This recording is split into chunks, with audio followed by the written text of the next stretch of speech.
Welcome to this presentation of the Brexit La Sfida.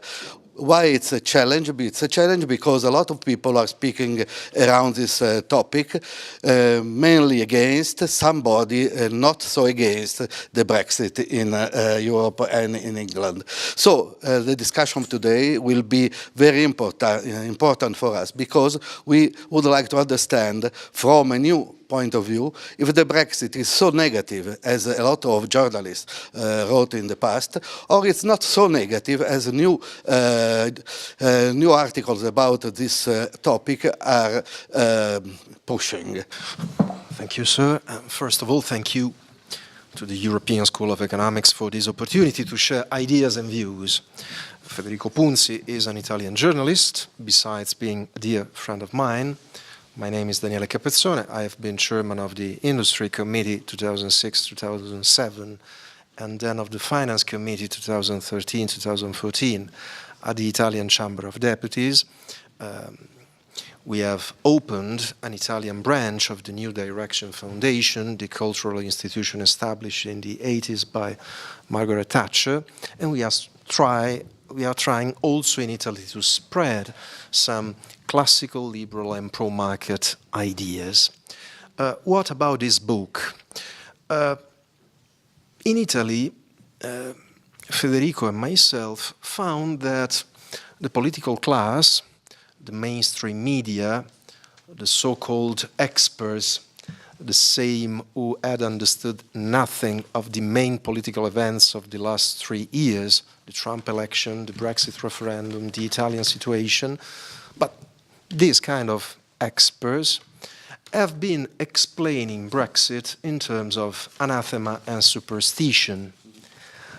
From our perspective, there is a bizarre contradiction, something weird also from a cultural point of view. Many of these guys, and this is their honor, are empiricists in every other aspect of their life, but when it comes to the European Union, it's a sort of dogma.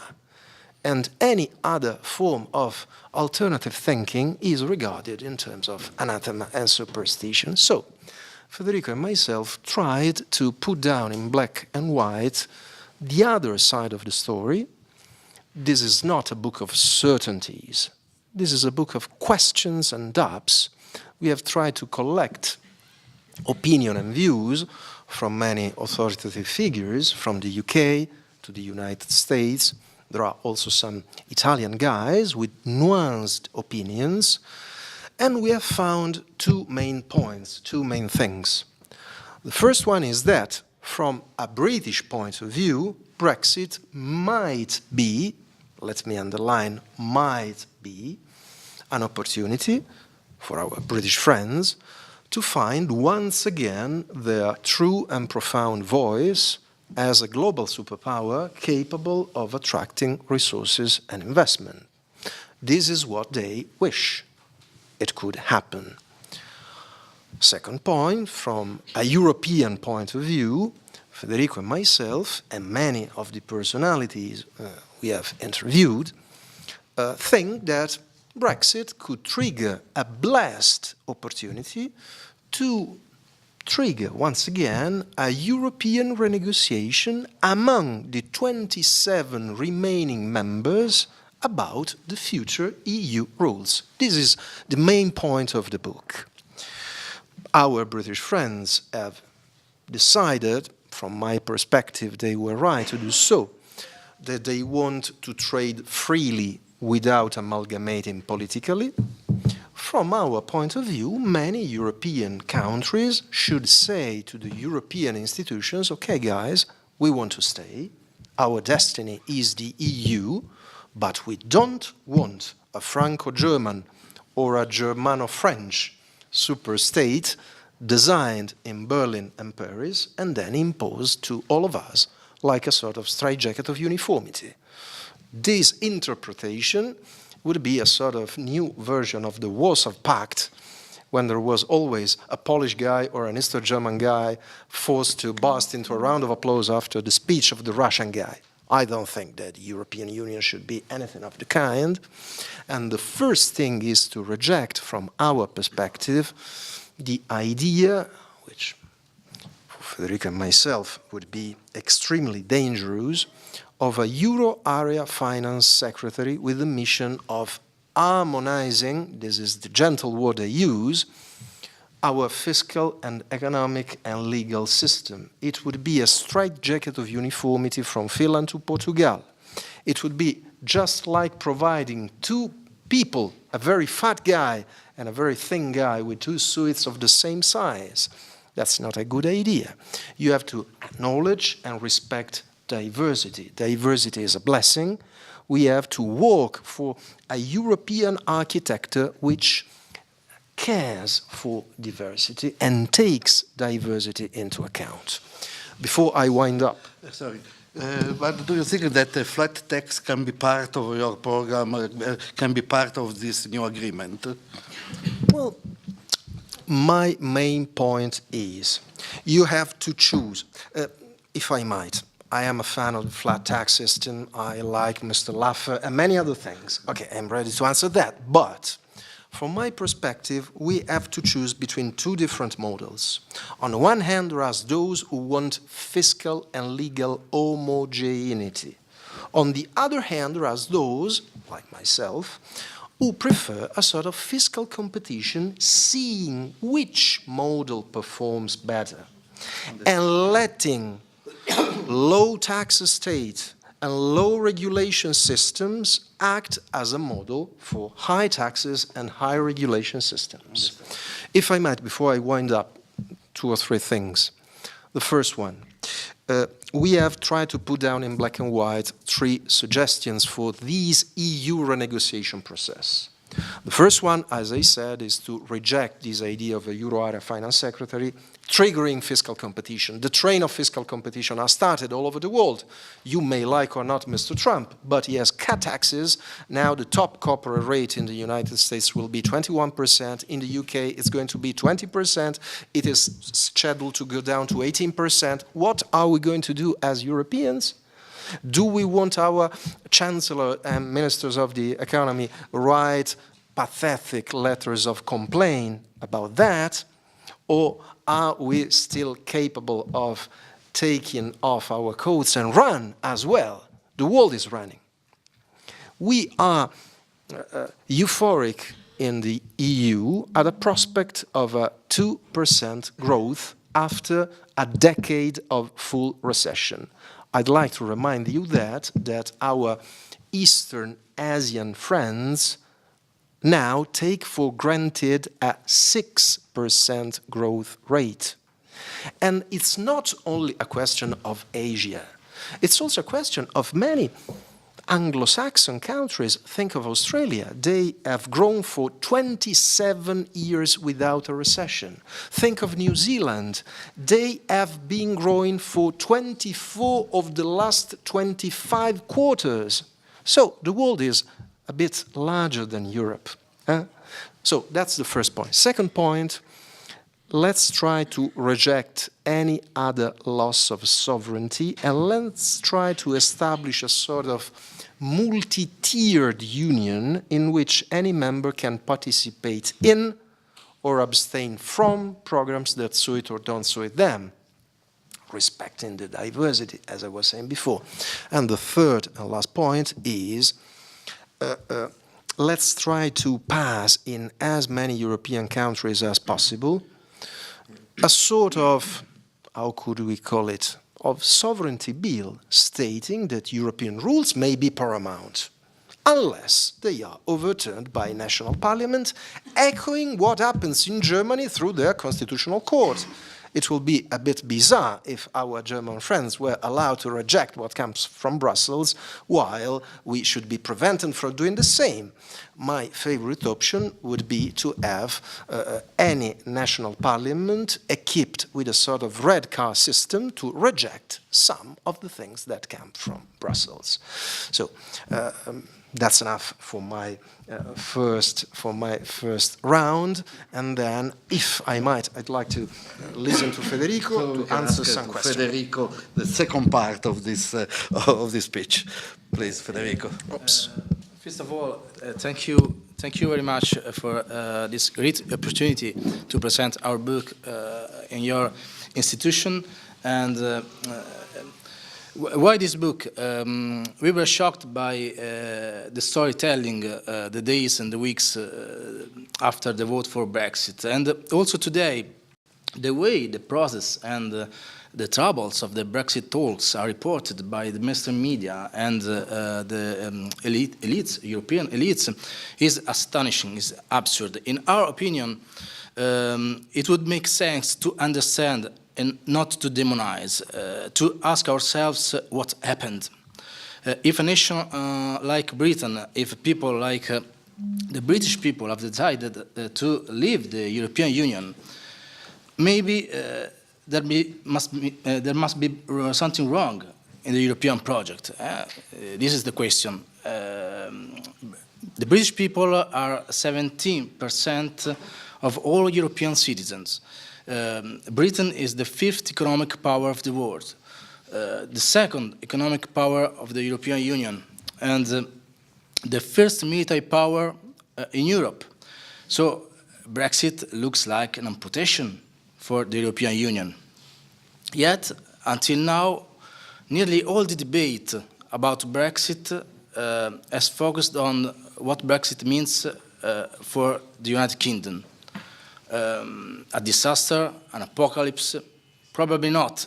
But we think that we in the continental Europe have to learn the lesson and to understand and to ask ourselves what Brexit means for the European Union.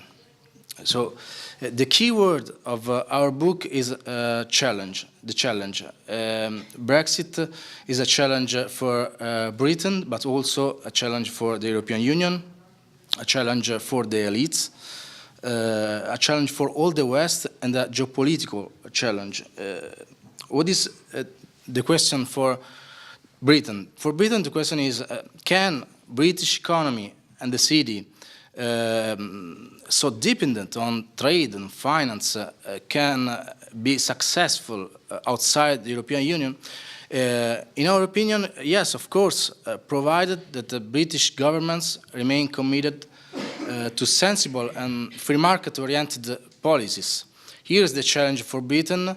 The idea of a global Britain, of making Britain a global super hub, more capable than now to attract resources, investments, is not an illusion, provided, of course, that the needed policies are implemented.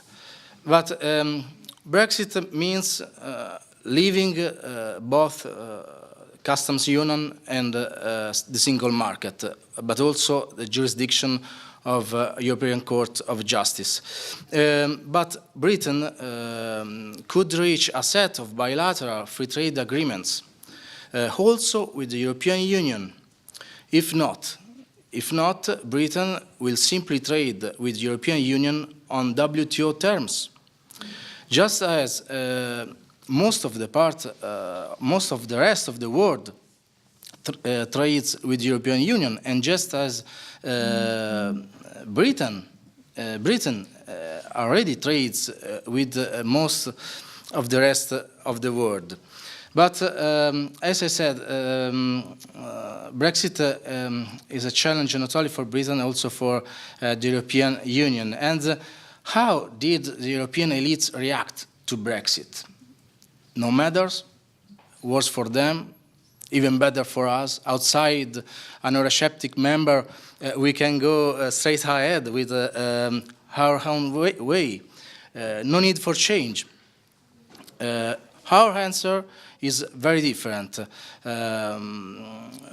Brexit is not a British problem only. We believe the European elites have to rethink their model of integration. to give up their idea, their illusion of a super-state, and not assimilation, not a fiscal harmonization that, so that the virtuous competition among different economic models is lost. On the contrary, a more pragmatic model of European cooperation and that is more accommodating to the idea of the nation state, a shifting of balance between transnational institutions and the nation state in favor of the latter. Not a multi-speed Europe that keeps alive the perspective that every member state is working towards an ever closer union, but variable geometric operations so that single states, single member, can opt in, but also can opt out. But to that aim, in each chapter, Daniele Capezzone offers a set of very interesting ideas and policies. Brexit and the vote for Brexit and the election of Donald Trump in the United States are also a revolt against the elites. And that Trump election and Brexit happened at the same moment cannot be a pure coincidence. This event could represent a very historic turning point. What we are seeing is the rise of a popular nationalism all across the West, from the United States to Germany and Eastern Europe. The European elites tried to demonize the populists, the nationalists. They depict them as racists and xenophobes. Hillary Clinton referred to Trump's supporters as a basket of deplorables. But such demonization and snobism didn't work and will not work in future. As long as the European elites see them as a sort of beast, they will approach to European problems with a bunker mentality based on the fear of the people's will. A Brexit is a challenge for the European Union, is a challenge for transnational global governance. Because Brexit suggests the resurgence of the idea of the nation state.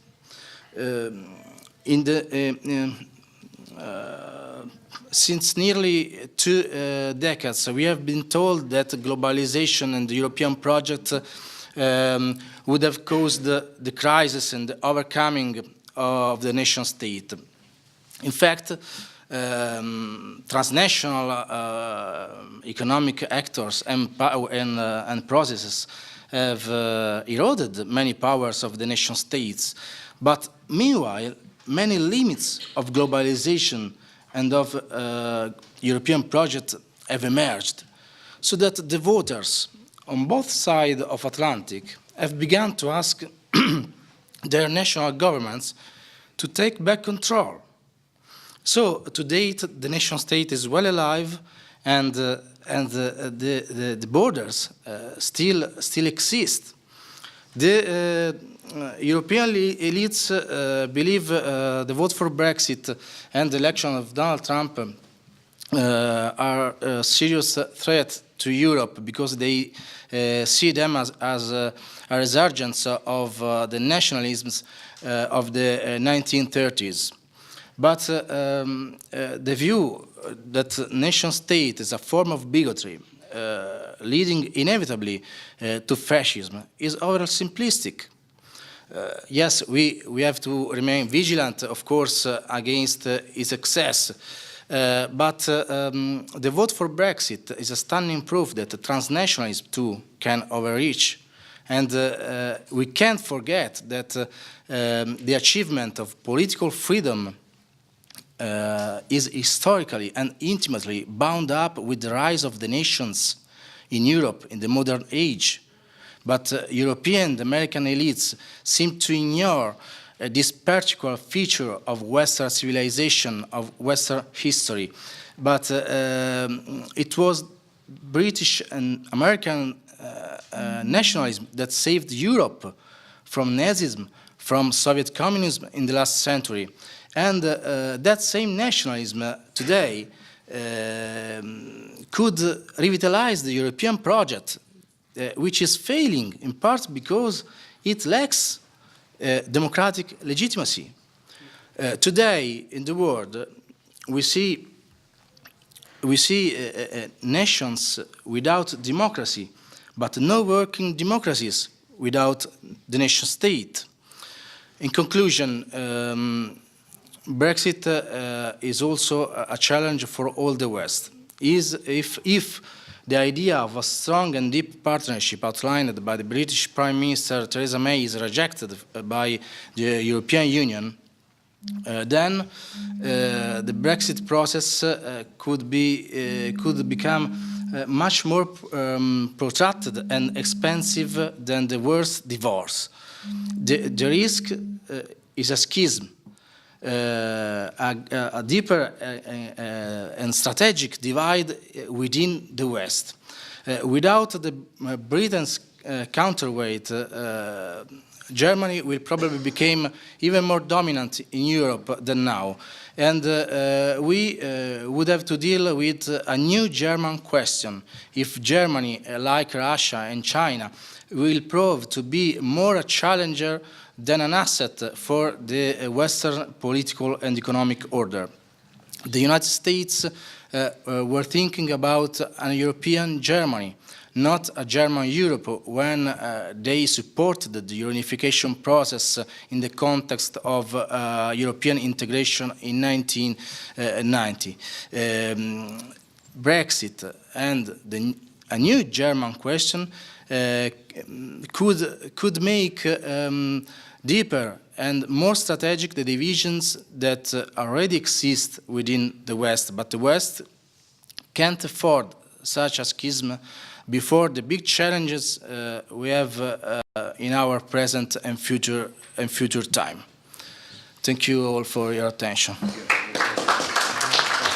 I'm used to have a look to international newspaper, and I found an interesting opinion from a journalist of Independent. The name is Sean O'Grady. He was a deputy manager editor of the journal, and it's fun if you want, because he says just few days ago, I don't like to admit I vote Brexit. But I found some arguments from both camps persuasive and some nonsensical. It's true, and I understood this kind of sentence is not so funny. It's something interesting to discuss among us, among our guests, because the last sentences of this Independent article is, in the later 20s, Brexit might well start to be a net benefit to the overall EU economy, even if a lot of problems they are facing now will be not easy to be understood and solved.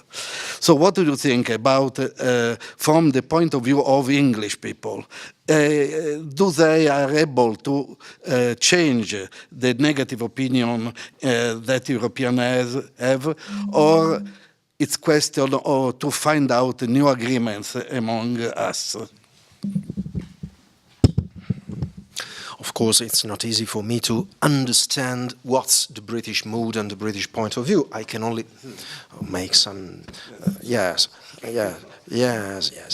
From my perspective, once you choose Brexit, you should have a very, very touch-right economic policy.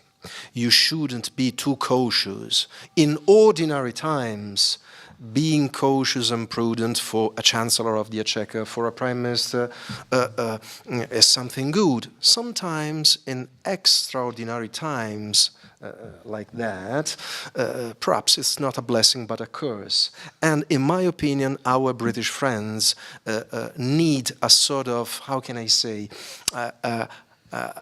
It's morning again in America moment, like Ronald Reagan said.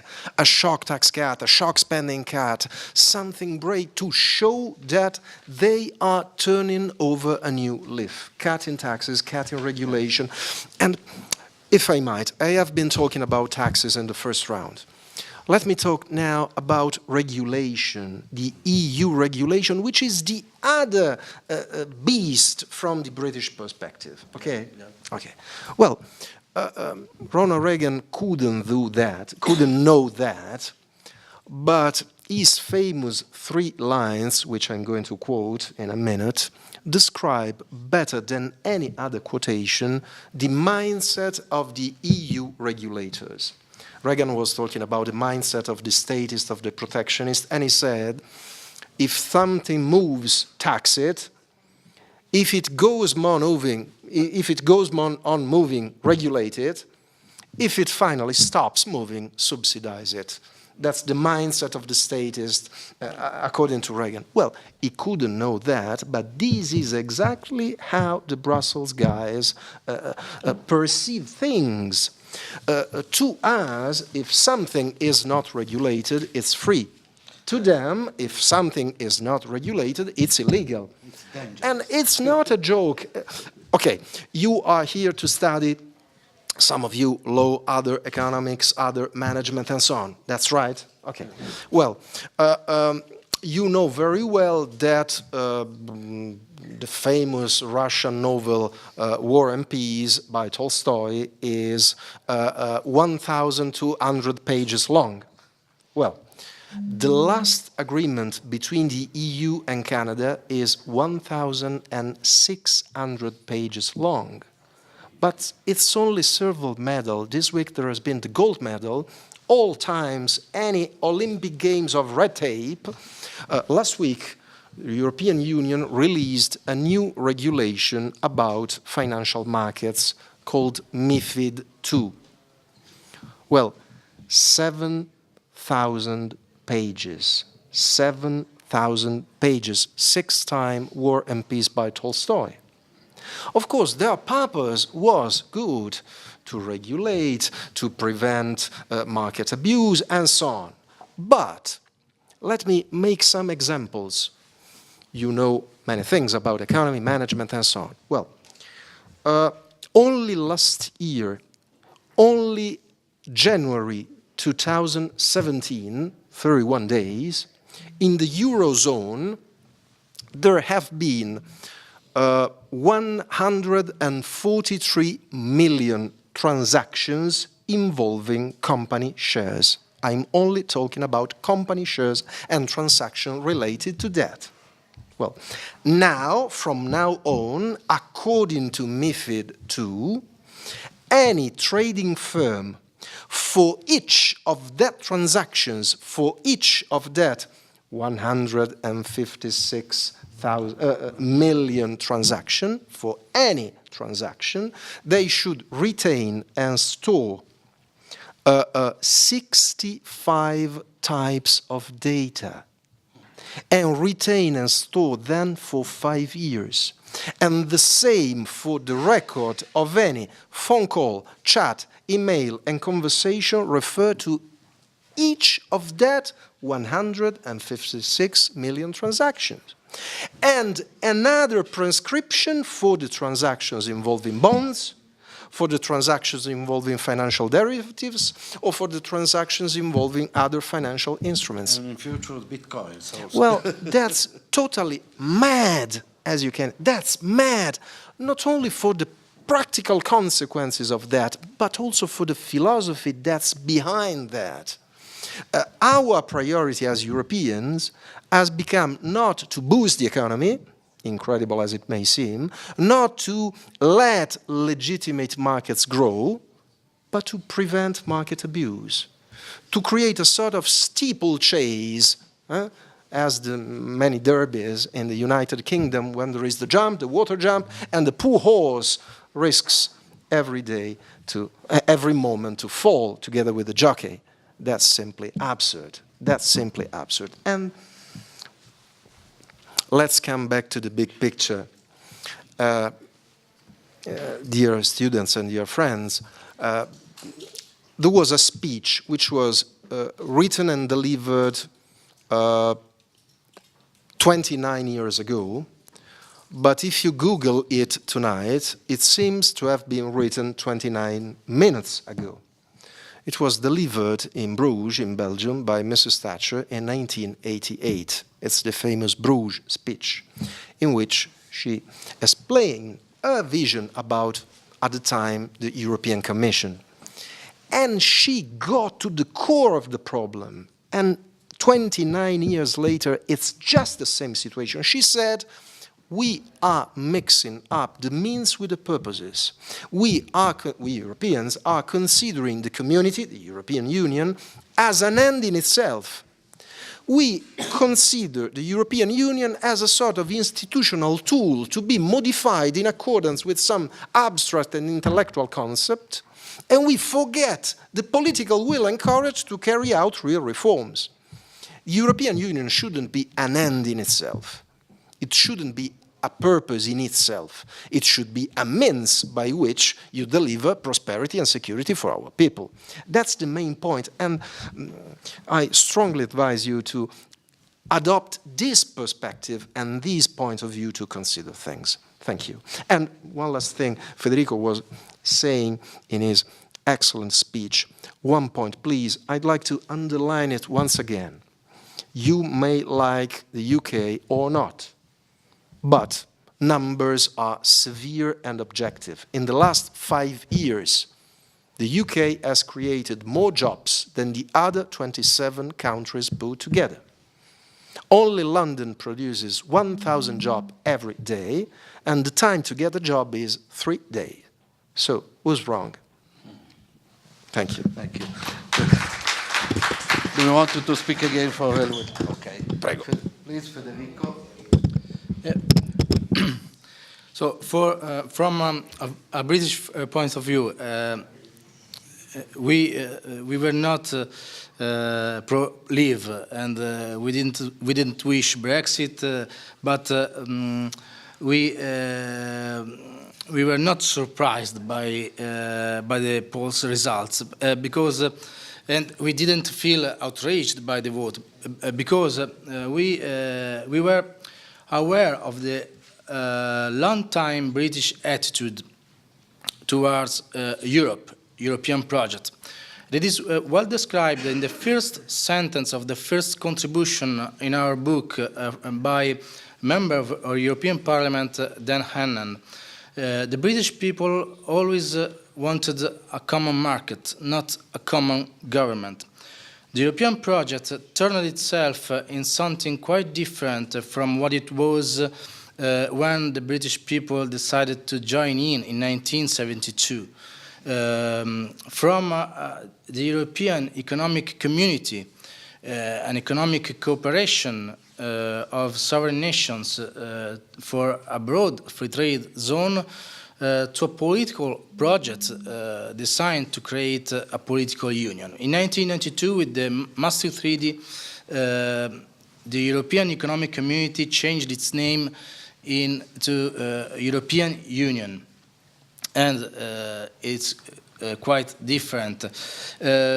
Indeed, not the United States of Europe, but a sort of super-state that now seems to be run in practice by a Berlin-Paris axis. But I think, nevertheless, former Prime Minister David Cameron would have won the referendum if not for the straw that broke the camel. The straw that broke the camel was the Angela Merkel suicidal policy about migrant crisis that has confirmed the perception of a Europe totally out of control. In my opinion, it doesn't make sense to talk about Brexit in terms of isolationism. Britain has always been an open and multicultural country, and since centuries, before its joining to the European Union, Britain is a maritime and commercial and financial power. In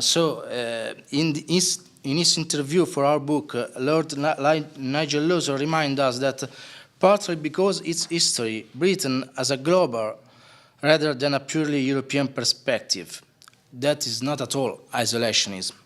Brexit is not about closing borders. Brexit is about taking back control, and it's quite different. Britain, as Dan reminds us, wants cooperation, not integration, alliance, not assimilation, and with Brexit, the European Union will lose a bad tenant, but gain a good neighbor. Historian Niall Ferguson was against Brexit a year ago, but then he came to the conclusion that it would be better for both European countries and the United Kingdom to get a divorce. For they want a federal Europe, and the UK never did. They are prepared to put up with German predominance, and we are not. And as he said before the referendum, the divorce will cost a lot more and take a lot longer than the leavers claimed. It's true. But this is not the time for second thoughts, any more than May 1940 was the time for peace talks. So from a British point of view, what is the problem? Dan observed very well. The underlying problem is a lack of vision. It is hard to avoid the impression that Brexit is being undertaken in a spirit of damage limitation. This is the problem, rather than a spirit of opportunity. Policy is being determined by officials and politicians who, having opposed Brexit, now have little sense of where to go with it. We seem reactive, unable to set out a positive agenda of our own. And also, in the event of a hard Brexit with no deal, it's not the end of the world.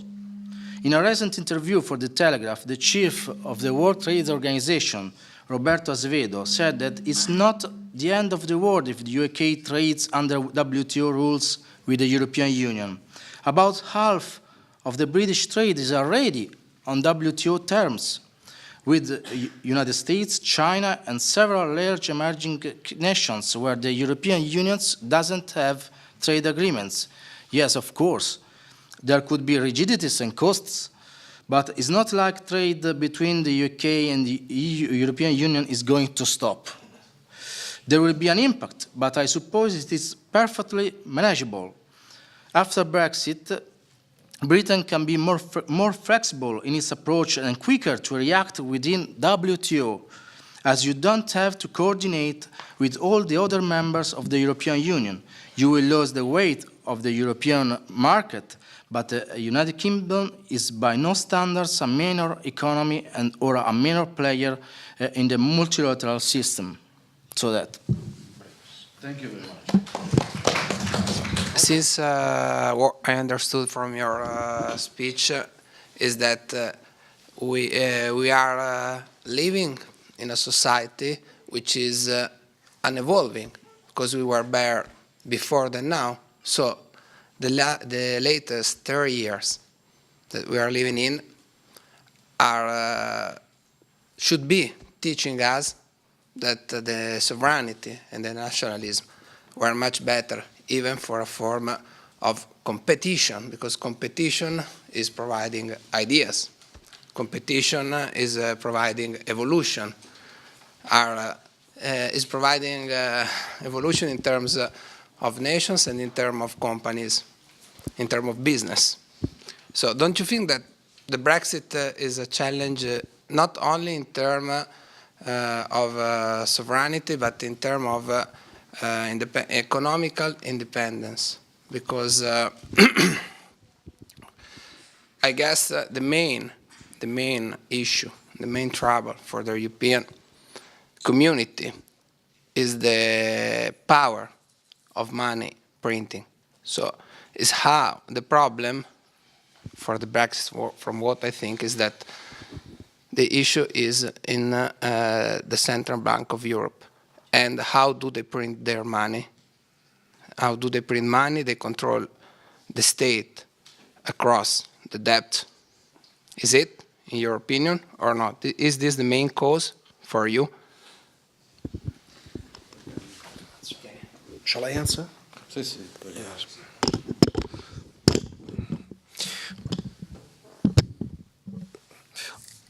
I agree with your assumption. Of course, I don't know what has been decisive in the decision of the British electors, but I fully agree with you, if I might. And if I can say something which goes beyond and perhaps against conventional wisdom, I feel free to do so here. I think that the quantitative easing from the ECB has not worked. Everyone can have his or her own explanation. Someone can say it couldn't have worked. Others might say it could have worked, but national states haven't been capable of making the most of that window of opportunities. Everyone can choose. From my perspective, as a classical liberal and as a free marketeer, thinking that turning on the money printing machine without a proper supply-side politics, without cutting taxes, without cutting public spending, and that would revive the economy was poor illusion. And if I might, let me remind you that a giant like Friedrich von Hayek was awarded the Nobel Prize for his business cycle theory, according to which a monetary disturbance, such as a huge increase in the money stock, can trigger an artificial fall in interest rates. Does it remind you of something? Yes, I think so. And second point, if I might, another remark against conventional wisdom. I think that this policy of low and ultra-low interest rates is killing many things.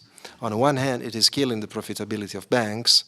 On the other hand, which is more important from my perspective, it's not enticing people and savers to rely on bank savings and bank account. It doesn't help people preserve, let alone grow their capital. So this is extremely important. And last remark, I strongly agree with a remark by Lord Melvin King, the former governor of the Bank of England. In his book, which I strongly advise you, The End of the Alchemy, which was published a couple of years ago, he said that someone in Frankfurt has been too focused on the issue of liquidity and too little focus on the issue of solvability. What would happen were all of the savers to withdraw their money? That's a tough question, of course. And Mr. King's proposal is to reshape and reforge the relation between every single bank and their central bank, with a negotiation to point out how many parts of the bank's asset should be given as collateral with the appropriate haircuts in order to have some extra liquidity where some of the savers to withdraw their savings. In my opinion, that's an interesting point of view that many in continental Europe are failing to consider. I think that, sorry, I give you immediately, but I think this point is very interesting when we speak about the bitcoins, because bitcoins are creating an enormous damage probably to the finance, and I suggest to everybody not to have savings in the bitcoins.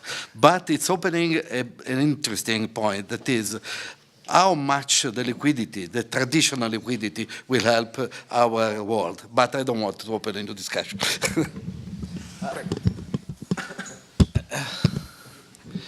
Well, I'm not an economist and I'm not an expert on finance, but I think the problem with the monetary policy of European Central Bank is that we in Europe have many different economic situations. So the same monetary policy doesn't work from Finland to Portugal. The same liquidity, okay, and the risk is that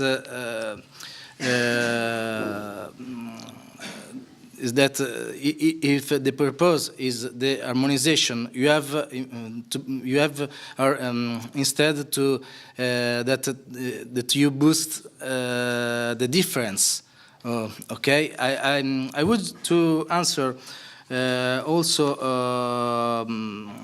to suggest you an interesting paper of Institute of Economic Affairs about the impact of globalization and of the tariff reduction in the global trade, thanks to WTO, on nation state and on the dimension of political entities. Now suppose trade barriers are reduced. This shifts the balance.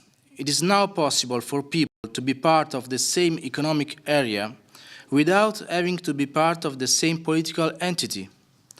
They are able to trade with one another without having to agree on politics.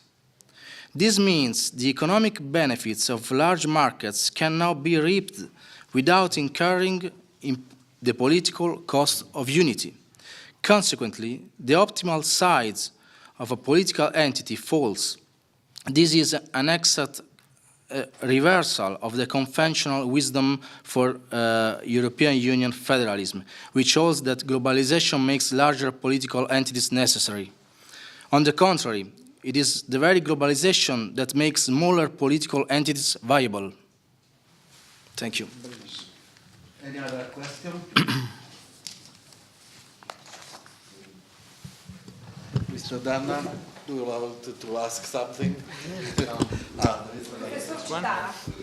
Okay. Thank you. These last remarks were quite interesting concerning the possible change in the governance of the European Union that might be induced by Brexit. And also another question that is not directly connected, but more connected to a trend that is perceivable worldwide, and is what do businesses think of Brexit? Because we know that we are quite accustomed to think about political actors as being the very important ones, but we know that in a market context, businesses often matter even more than governments. Therefore, my double question is when and how the governance of the European Union will change as a consequence of Brexit, and what is your perception about the business sentiment about Brexit? Cominci tu, comincio io? Vai tu.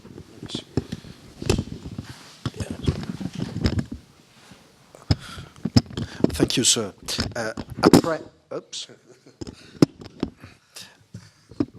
A premise before answering.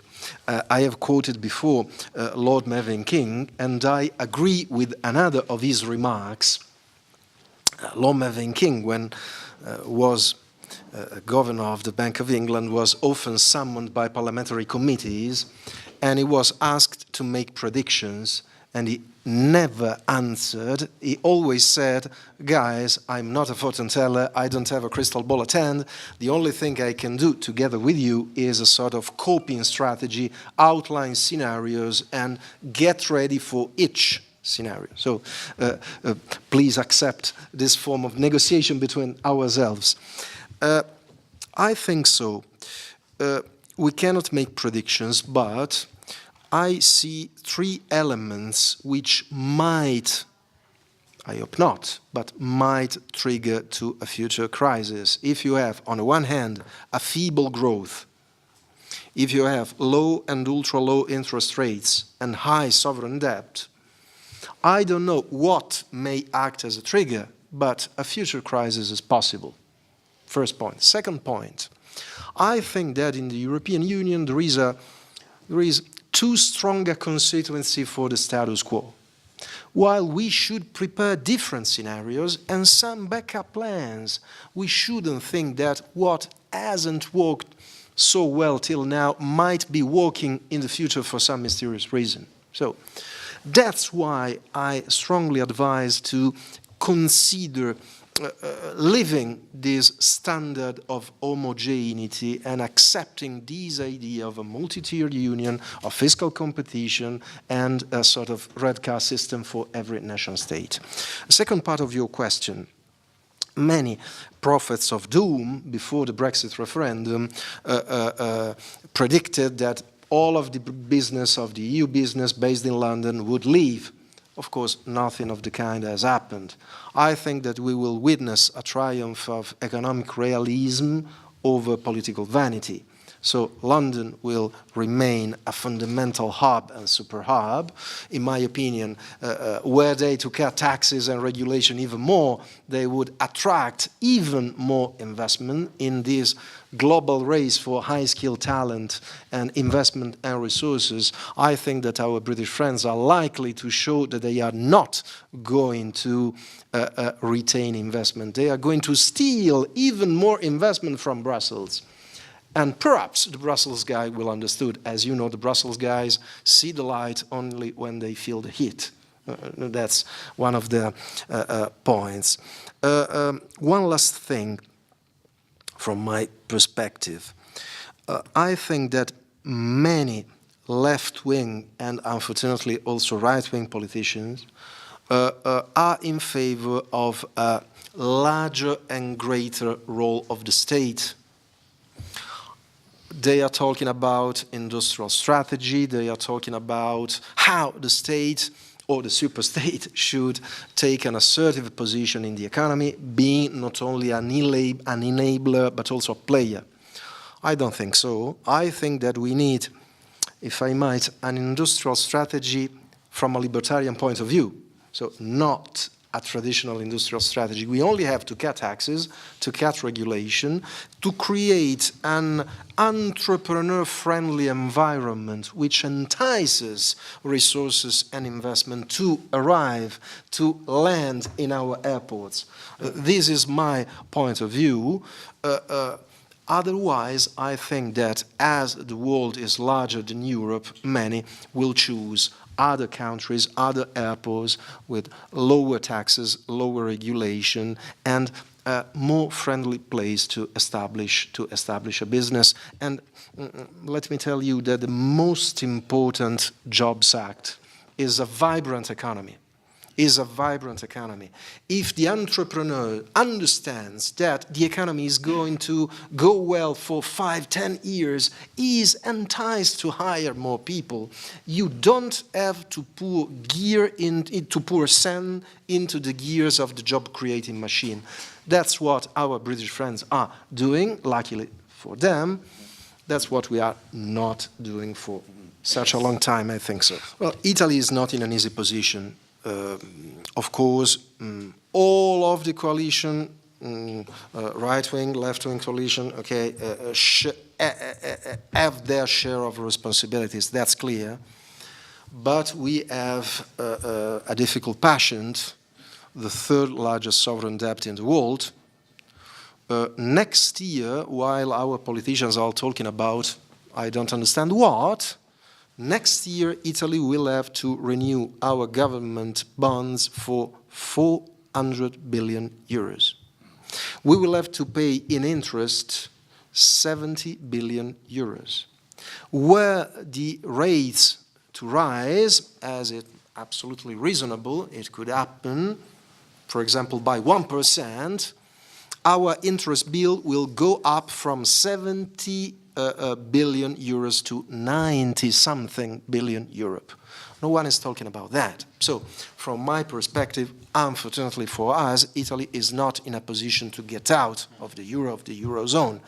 The only reasonable way is to find alliances, to renegotiate, to create an environment in which we can move with less rigidity and less homogeneity. Otherwise, I think that we will find ourselves in a very difficult position. Thank you very much. Any other question? Can we say thank you to everybody? It has been very interesting. I think all of us have to learn again about your position. A friend of mine last night, an American friend of mine last night, asked me, how is the weather in Europe? I mean, I was in Italy. I mean, Europe is an entity, a concrete entity for people abroad.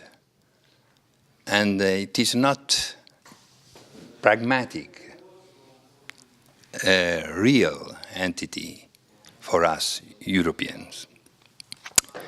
Now I was listening to our speakers and what were they saying, and you know, what I suggest to my students all the time I meet them is to just be far away from journalists, from doctors, and from politicians.